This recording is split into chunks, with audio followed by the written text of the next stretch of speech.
Manuel, y cuéntanos primero, ¿qué te trae por Puebla? Bueno, vengo a la Feria Internacional del Libro de Guadalajara, que se inicia en unos días más, pero entre medio de eso tengo un amigo en Puebla, es la segunda vez que vengo con materia literaria. Yo había estado en Puebla veces antes, pero en materia literaria vengo por segunda vez, y esta vez mi amigo me invita a la UAP a ver la posibilidad de presentar mi último libro, que es sobre música electrónica, y bueno, eso me hace estar acá en Puebla, compartir con gente. Venimos de una presentación del libro justamente que acabo de nombrar, y nada, haciendo actividades también para conocer las diferentes zonas de este largo y gran país, ¿no? O sea, yo llevo hartos años viniendo a México, por lo tanto me comprometo bastante en conocer un poco más de la cultura mexicana. Y bueno, venir a Puebla, Puebla tiene su propio forma, estilo. Voy a estar en Zacatlán de las Manzanas también en mañana.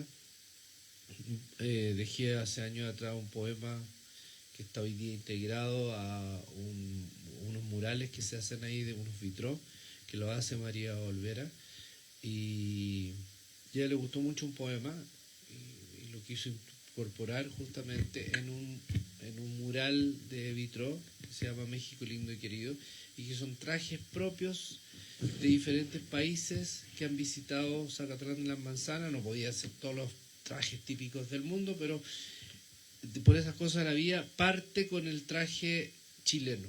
El traje chileno es un conjunto de el hombre campesino, que es el guaso, y la mujer, que le llaman la china, que tiene un traje muy propio. Y a ella le encantó ese traje y lo tiene incorporado en el inicio, y son hartos países. Y termina obviamente con el traje propio de México. Por lo tanto, eso voy a hacer a Zacatlán de las Manzanas de Puebla. Entonces voy a estar en la región, esta región la he ido conociendo, y bueno, eso me trae por esta zona. Okay. Qué bueno que te guste nuestra cultura poblana, que encuentres similitud con mañana tu es país. jueves, mañana hay que comer pozole. Sí, claro. Y bien, ya que hablas del libro, ¿por qué no nos comentas un poco del libro Euforia? Euforia es un libro que habla de la música electrónica de Chile como referente, pero es cómo se va generando en diferentes partes de Occidente y del mundo la música electrónica. El libro yo fui uno de los precursores de la música electrónica en Chile. En los años 90 empecé a hacer eventos, creamos un colectivo con un socio que es DJ, Cicuta, y con él generamos pues tuvimos un bar. El primer bar de música electrónica de América Latina es el Cianuro Tóxico Bar, de ahí viene Capitán Cianuro. Y fuimos generando eventos, pequeños eventos, incipientes, que de repente llegaban 10, 12, 15 personas, hasta empezar a intervenir calles. Intervenimos plazas, parques, y empezamos a crear una cultura rave, que no nos habíamos propuesto nada. Nunca, yo creo que lo que fuimos haciendo nunca nos propusimos algo, no había una meta, había un deseo de hacer cosas. Veníamos saliendo de la dictadura, por lo tanto los espacios públicos había que tomárselos, antes no se podían, estaban prohibidos, y también de alguna manera nos tomamos un poco la noche, esa noche que muchas veces no la pudimos disfrutar porque hay una parte de nuestra sociedad que tiene una castración con la noche. Habían toques de queda, estados de excepción, todo lo que significa una dictadura. Por lo tanto, cuando nos empezamos a tomar la noche también era ponerle color a esa... salir de la noche oscura, que es la dictadura, y entrar a una noche más de ritmo, de música, de expresiones culturales. Y de ahí viene un poco el libro, porque empiezo a contar esta historia. Esta historia le cuento no solamente como autor, sino como actor de esta escena, y voy generando todos nuestros eventos, pero también voy contando las historias de colectivos que empiezan a aparecer, de centros culturales, de nuevos espacios para desarrollar música electrónica, los primeros centros de eventos y las primeras fiestas que van generándose desde esos años 90 y pasando los 2000. El libro tiene un desarrollo con un génesis, con una prehistoria. El libro tiene fotografía, tiene flyers. Los flyers son ilustraciones donde se promocionan las fiestas.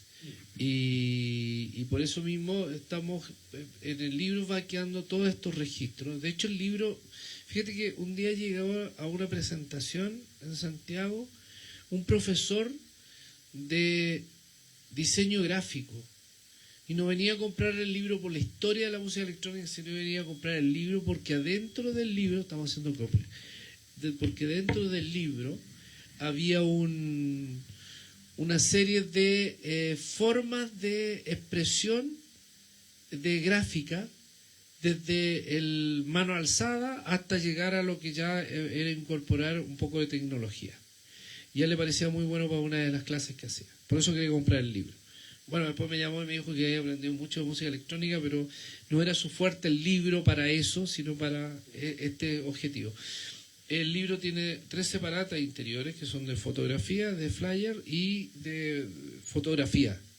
¿Por qué los separo en 2 de fotografía? Porque hay una que son todos los eventos de el colectivo Euforia como tal, y después está una separata de fotografías que fueron todo lo que resumiría una gran fiesta que nosotros hicimos en Santiago. Compramos una franquicia en Alemania de la Last Parade. La Last Parade se hace en Berlín desde los años 90, en la caída del muro, y empieza a crecer proporcionalmente, llega a tener más de 1,5 millones, 2 millones de personas en el Tiergarten de Berlín.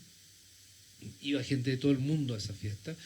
Y nosotros cuando nos conectamos con los que hacían la fiesta y tuvimos la posibilidad también de que la autoridad de la ciudad de Santiago nos entregara una carta de respaldo para poder traer esta fiesta a Chile, nosotros fuimos a Berlín, ahí cuento en el libro qué sucedió, todos los pormenores, y logramos llevar esta fiesta a Chile, franquiciamos, compramos la franquicia y nos fuimos a hacer la fiesta Santiago de Chile. Primero lo hicimos en un parque forestal, en un parque grande, metimos alrededor de 200.000 personas y después los trasladamos a la avenida principal que tiene Santiago, que se llama la Alameda, y metimos más o menos 500.000 de personas.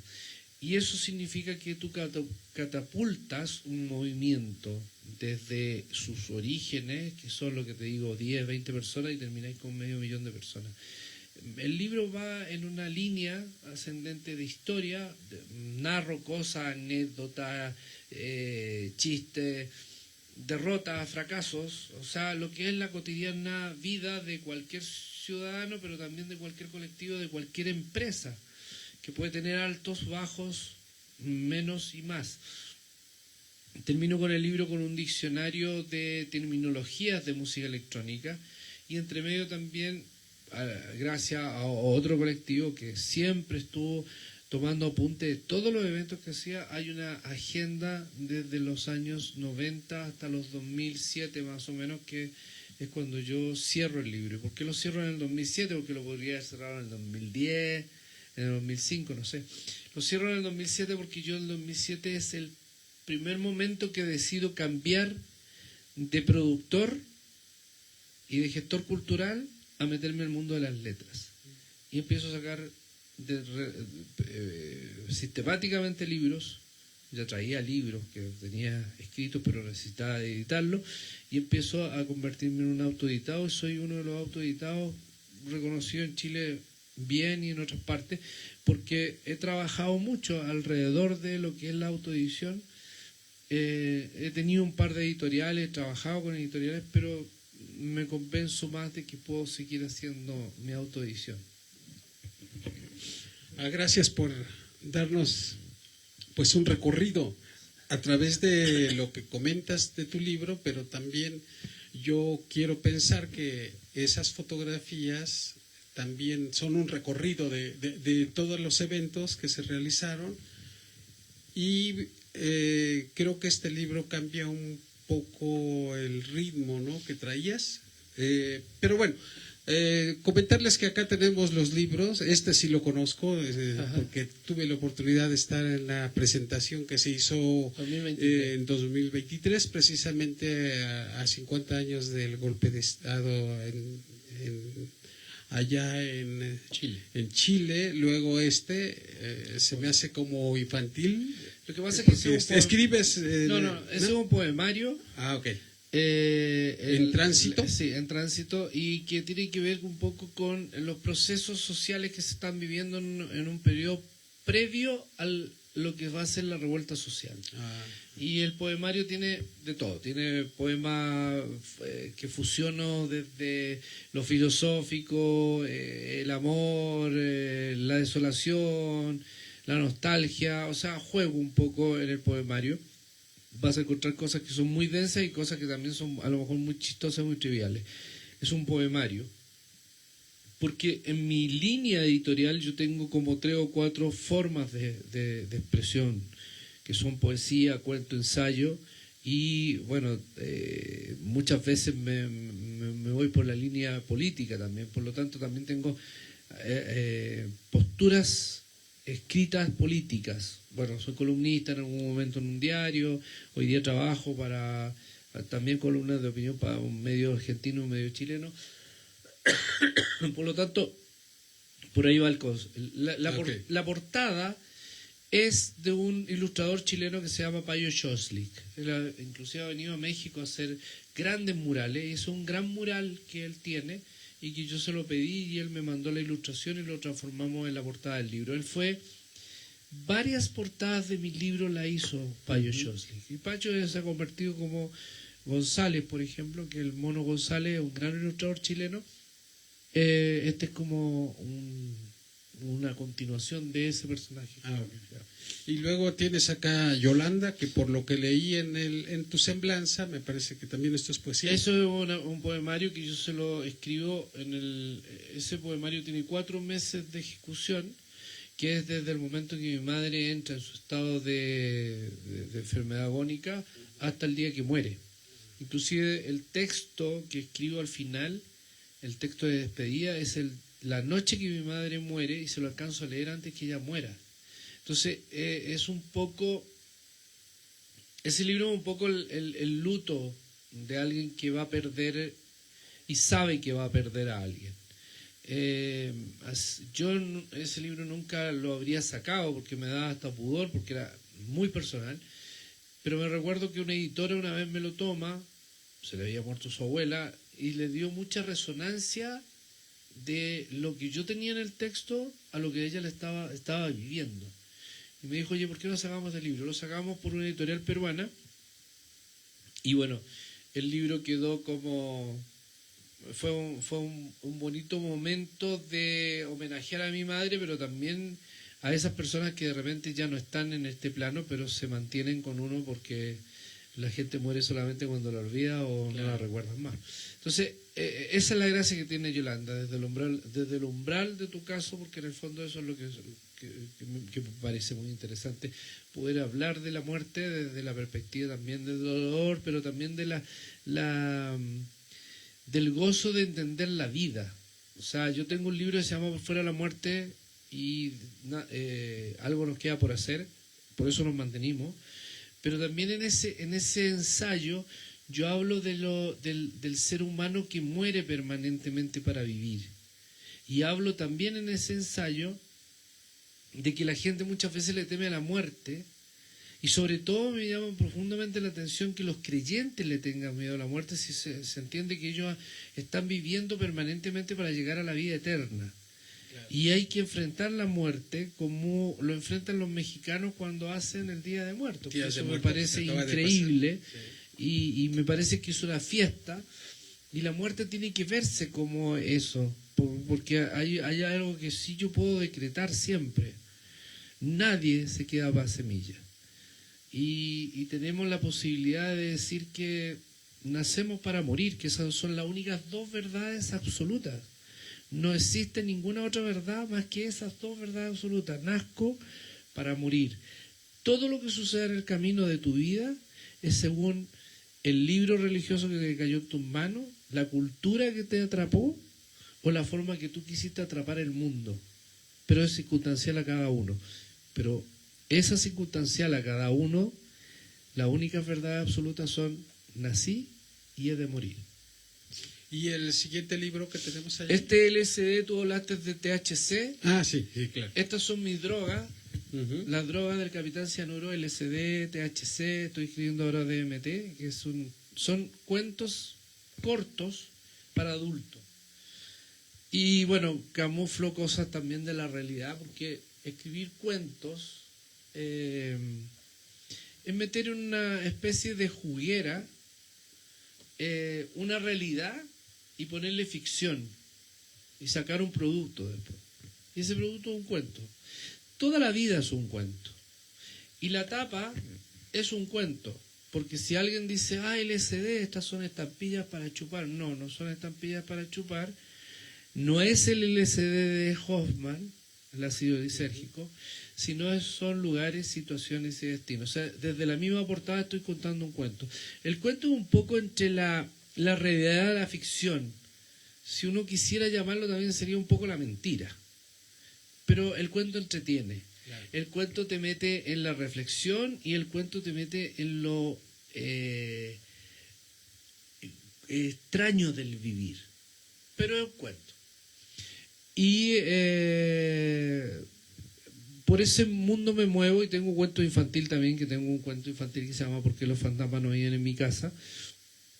Y que tiene también una razón de ser, porque mi sobrina le daba miedo entrar a una habitación. Yo le decía que no era necesario que tuviera miedo, me decía que había fantasmas. Yo le decía que era imposible, porque mi papá había arrendado el techo para los domos, para los duendes, y el subterráneo lo había arrendado para los ratones. Y la misión de los fantasmas, la misión fantasmagórica, es que en el espacio no existan ratones y duendes, porque la gente confunde los ruidos. Entonces se fueron de la casa los fantasmas, y los que quedaron fueron los duendes. Es un cuento muy lindo, porque está ilustrado por una ilustradora muy interesante chilena, que de verdad los personajes son muy entretenidos. El personaje que cuenta se llama Maramao, es un niño alado, que cuando le preguntan por qué tiene alas, él le respondería: ¿y por qué tú tienes bigote y barba? Y nadie lo cuestiona. Bueno, por ahí son parte de mis textos, de mis formas de escribir, de lo que me encanta hacer, que es la escritura. Les recuerdo, estamos acá en una rica charla con Manuel Martínez Opaso, el Capitán Cianuro. Nos está hablando de sus libros, pero antes de entrar al aire hablabas de que tienes 14 títulos. Son 14 títulos. Ajá. Tengo un ensayo que me ha dado bastante rédito, que es sobre los curanderos del Ucayali. El Ucayali es un río afluente del Amazonas del Perú, y donde todo el río Ucayali existe una comunidad ancestrales, y es una comunidad que se llama Chipibos Conibos, que ellos podrían ser inclusive antes que el Imperio Inca. Son muy antiguos. Y hay que entender que Perú tiene, así como México tiene una serie de naciones instaladas dentro de México, Perú también tiene un lote de naciones ancestrales. Bueno, ellos son curanderos con una planta medicinal que es el yagué o la ayahuasca. Y ellos son ayahuasqueros por naturaleza. Y yo investigo por años sobre esta planta medicinal y termino haciendo los ritos de ellos. Y me parece muy interesante todo lo que se genera alrededor, y lo cuento en un libro ensayo donde voy dando algunas indicaciones, y que debe pasar también acá, que hay curanderos que realmente te pueden ayudar, y hay curanderos que también son muy chantas y que te pueden llevar a cualquier viaje que no es lo que corresponde. Pero México y Perú tienen esas similitudes. Usted trabaja con el icuri, que sería el peyote. Ellos trabajan con el ayahuasca. Y hay una serie de otras plantas medicinales de poder que son muy potentes, y que hay que saber con quién trabajarla y con quién dejarse guiar. Bueno, eso más o menos, ese libro que salió por ahí por el 2016, ha tenido como 3 reimpresiones más o menos.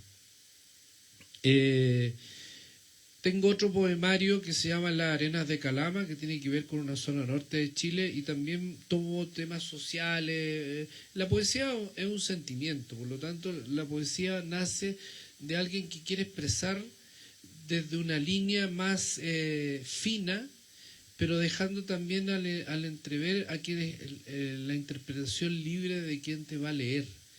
El poema no es algo que sea rígido.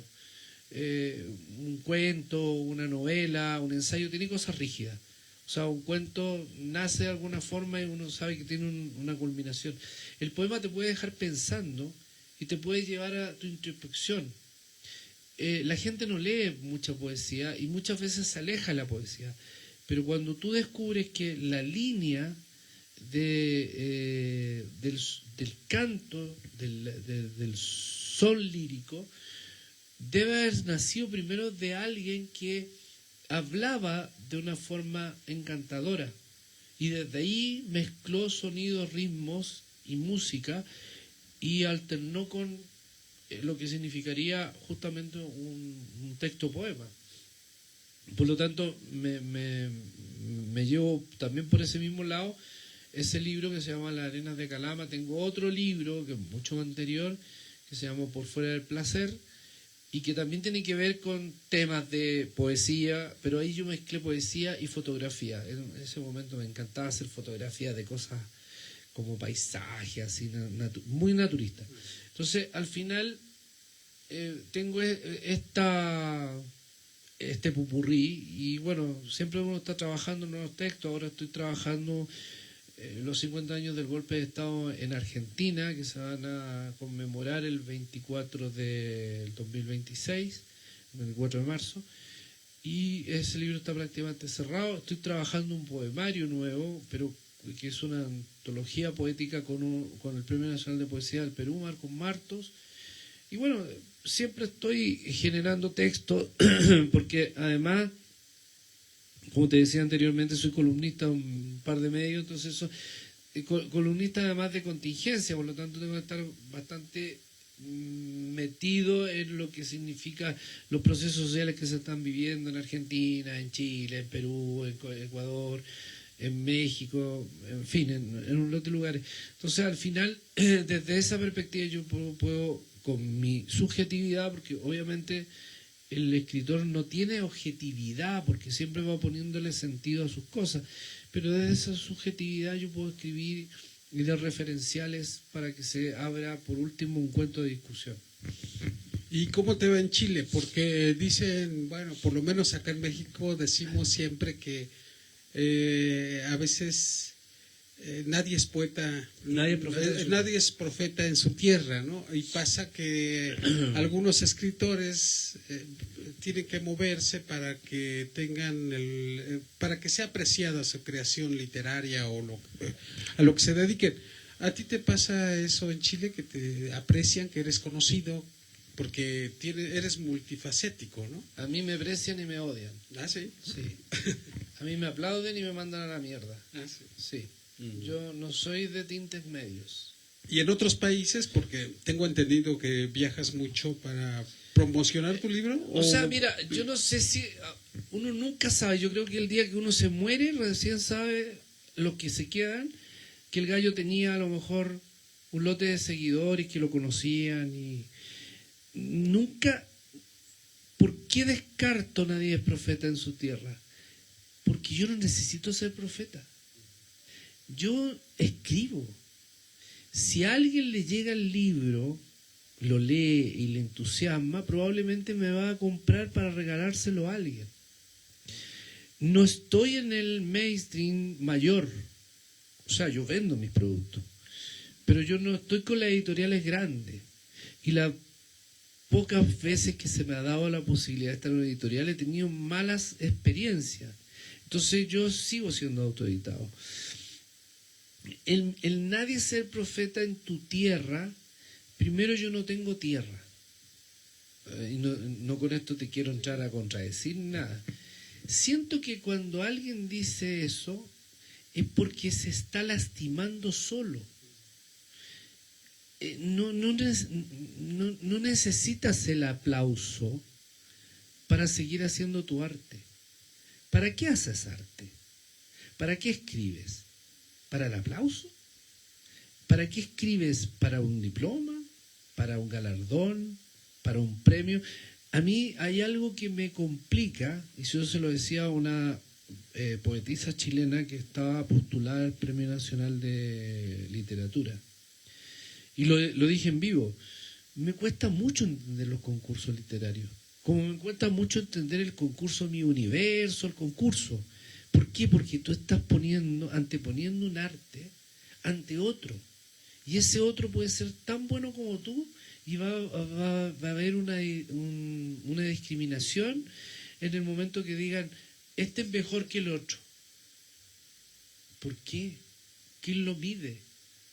La subjetividad de los que son, no, es que nosotros usamos la métrica y los sistemas de no sé qué, no sé cuánto. Está bien, me parece bien. Pero irse a enfrentar a un par tuyo que tú mismo puedes decir es 20 veces mejor que tú, pero yo soy amigo de los jueces y me gana el premio yo.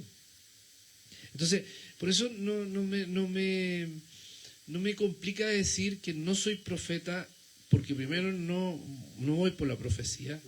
Lo segundo, porque no tengo tierra.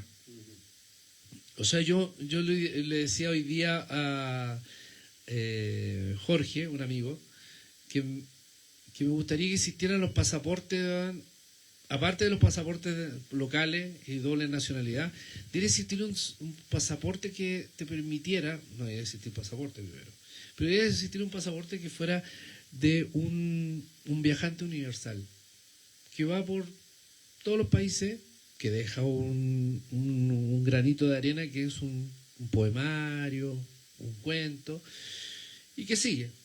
Y que el solo hecho de encontrarte aquí, en una conversación en un café, poder estar en Puebla mirando los bellos edificios, generar contacto de repente en Ciudad de México y irte a meter a los lugares que la gente turística no se va a meter y yo sí me voy a meter, y escuchar las conversaciones y decir qué loco que el mundo se está moviendo y ellos mismos te van permitiendo sacar de ahí, generar la posibilidad de hacer un texto. Con esto cierro. Estaba en la Ciudad de México, venía de Garibaldi, de la Plaza Garibaldi, y yo escuché una canción y me la puse a silbar. Y se instaló un señor al lado mío que llevaba una guitarra, que no voy a saber si era mariachi porque nunca le pregunté, pero me imagino que sí, porque venía de esa zona. Y me dice, la alegría de la vida hace que uno silbe. Yo le digo, sí, muchas veces cuando uno está alegre silba. Y le digo, ¿y usted no silba? Y me dice, no tengo dientes. Y sobre la misma, en vez de seguir en la conversación, me la corta y me dice, ¿qué haría usted si estuviera a punto de morir? Complicada pregunta, le digo yo, porque nadie se muere en la víspera y nadie está esperando hacer algo porque sabe que se va a morir.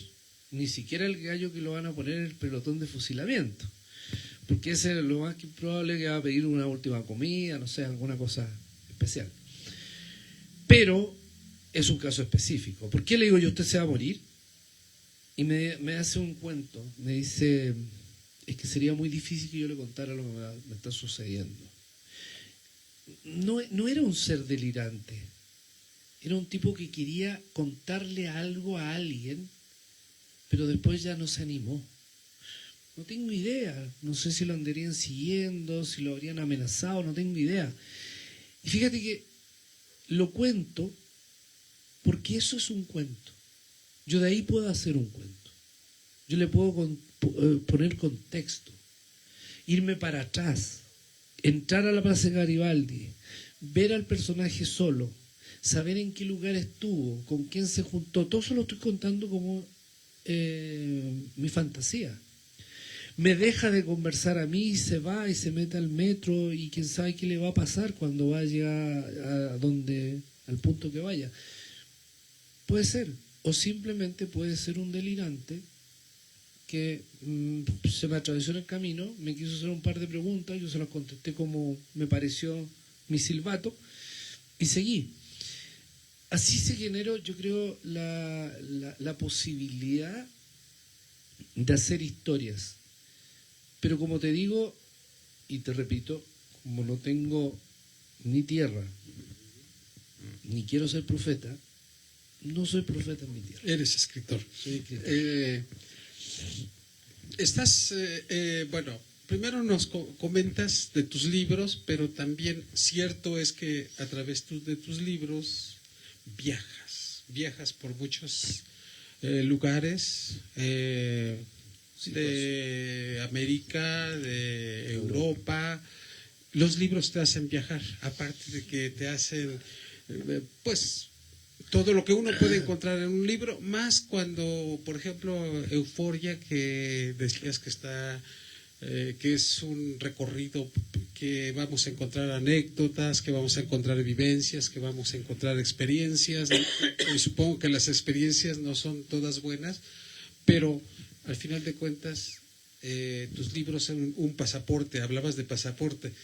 Estás promocionando ahora Euforia. Sí. Te vas a la Feria Internacional, a la FIL. Cuéntanos un poco más del libro y cuáles son tus expectativas allá en la FIL de Guadalajara, y cuéntanos, voy a retomar con el permiso de Patti Lazalde un poquito del ritual para escribir, porque ella es la que pregunta eso. O sea, ¿tienes algún ritual para escribir? Porque, pues, a ver, primero nos cuentas cosas, ¿no? Primero, los libros sí, no solamente al que escribe lo puede posibilitar viajar, a lo mejor hay personas que escriben y se tienen que mantener siempre en su mismo lugar. A mí siempre me gustó viajar y escribir. Yo tenía como 12 años y me sentaba en la carretera y decía, yo alguna vez voy a atravesar toda esta carretera, la carretera panamericana. Y la verdad, el tiempo me ha permitido entrar a un lote de lugares. Yo he viajado mucho por muchas ciudades, no sé cuántos países, pero yo creo que tengo más de 50 países de viaje, y de ciudades deben haber más de 3.000 ciudades. Y he estado en Asia, y he estado en África, y he estado en Europa, y he estado en América. Me falta Oceanía, he logrado estar en la Antártida, he ido a lugares que también no es tan fácil ir. Y además, por mi inquietud, me he ido a meter a lugares que son complejos de llegar. Y he estado en lugares complejos también.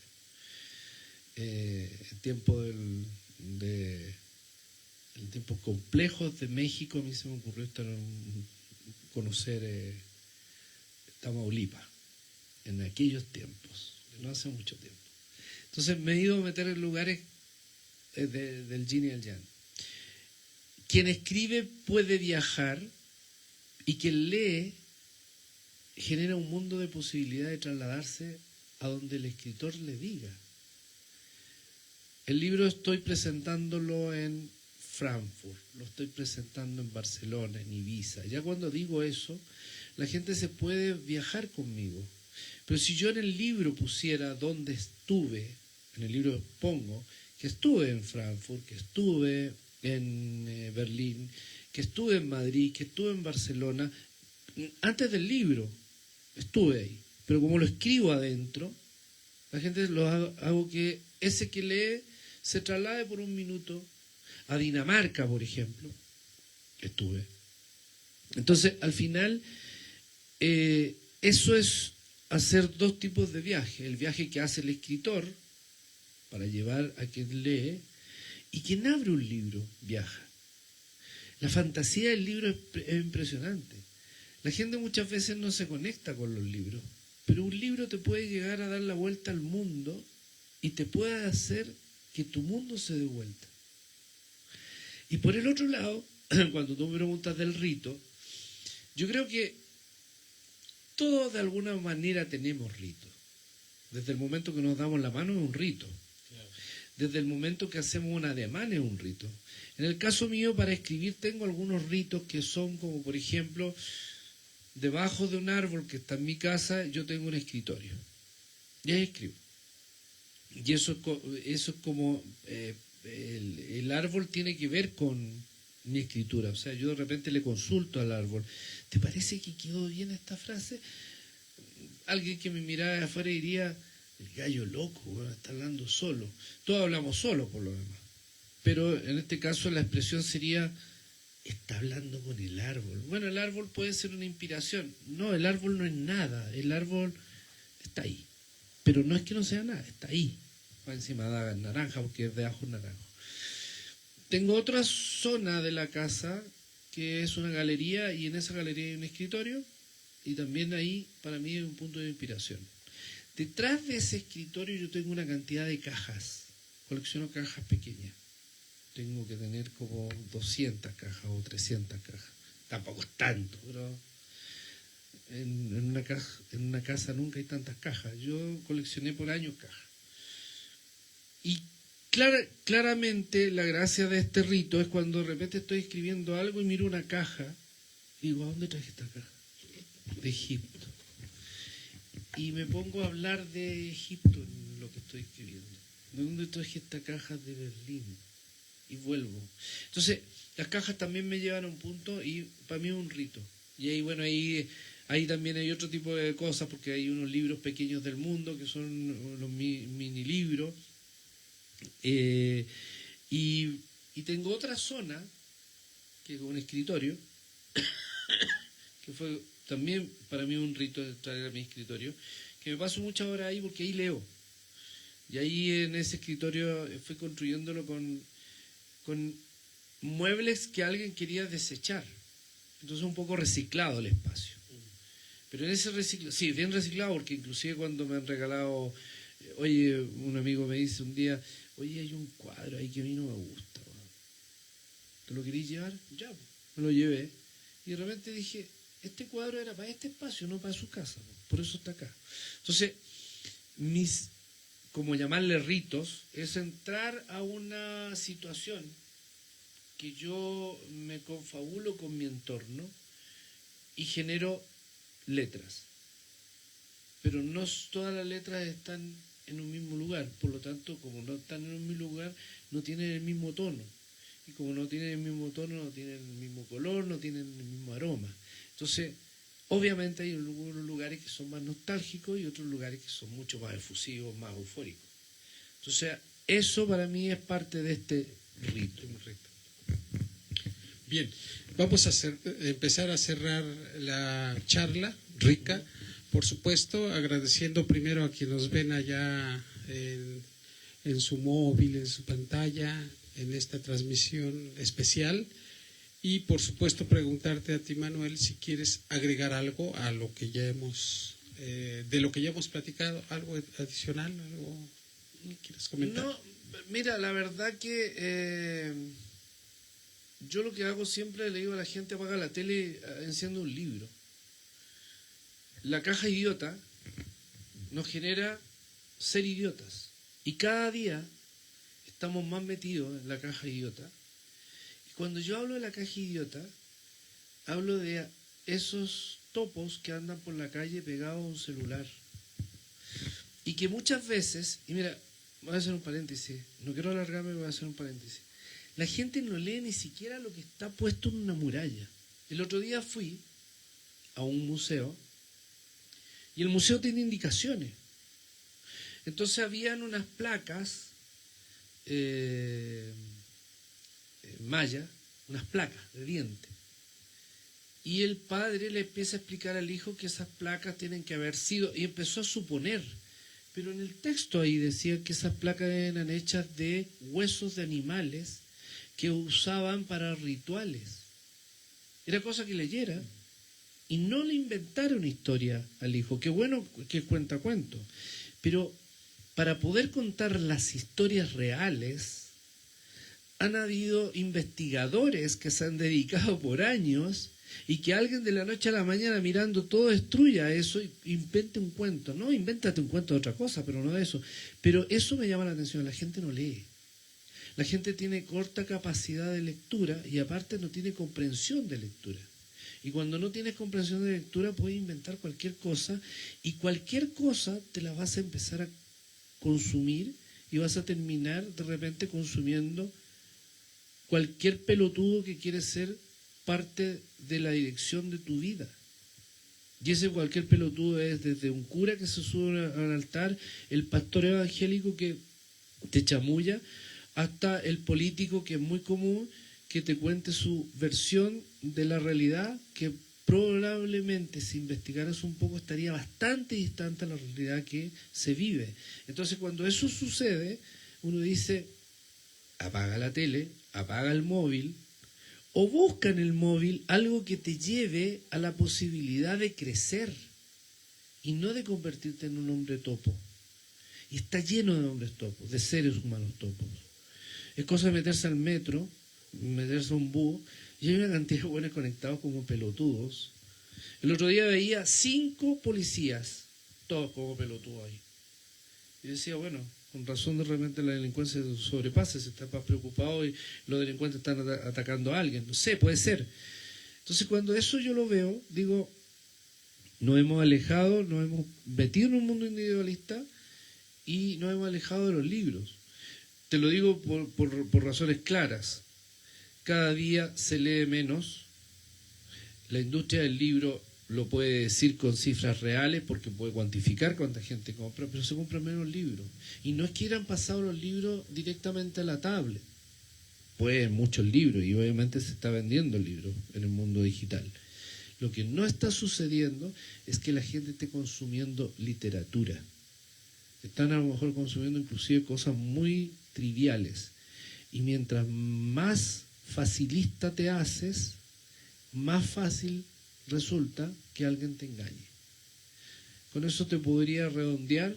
Recuerden que no todo lo que brilla es oro, ni todo lo que moja es agua.